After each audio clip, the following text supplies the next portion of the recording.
Ludmila Michael est à retrouver ce soir sur C8 dans la mythique série policière Mongeville. L'occasion de se pencher sur sa vie en dehors des tournages, et plus précisément sur sa fille, qui n'est autre que Marina Hens.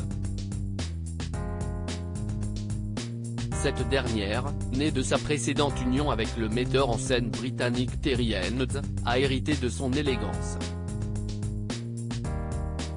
Mais elle est aujourd'hui surtout connue en tant qu'actrice, grâce notamment à ses rôles au cinéma dans les films Ne le dis à personne, 2006, et Japlou, 2013, dans lesquels elle a été amenée à collaborer avec Guillaume Canet.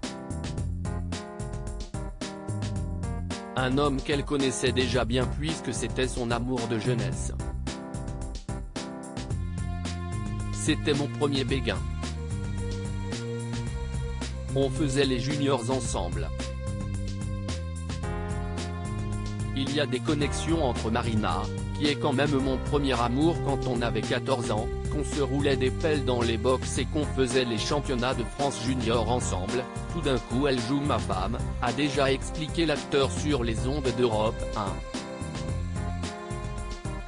Passionnée de théâtre, 2006 a décidément été une année charnière pour l'actrice, puisqu'en plus de son rôle dans Ne le dis à personne, elle a également été au premier plan du film Lady Chatterley, adapté du roman du même nom de David Herbert Lawrence, et fait une apparition remarquée à l'écran dans Le Scaphandre et Le Papillon aux côtés de Mathieu Amalric.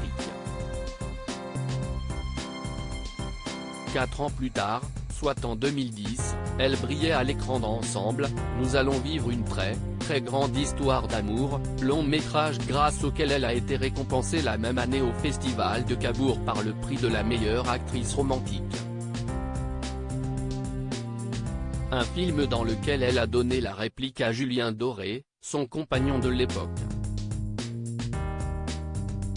Elle annoncera finalement leur rupture 3 ans plus tard. À noter également que ce n'est pas sur le grand écran que Marina Hens a débuté sa carrière, mais sur les planches. En effet, après avoir été inscrite au cours Florent puis pensionnaire de la Comédie Française, elle a joué dans de nombreuses pièces et notamment été nominée au Molière 2008 pour son rôle d'Isée dans Partage de midi. En 2019, en présence de sa mère, elle remportait le prix du Brigadier, pour la pièce Sœur.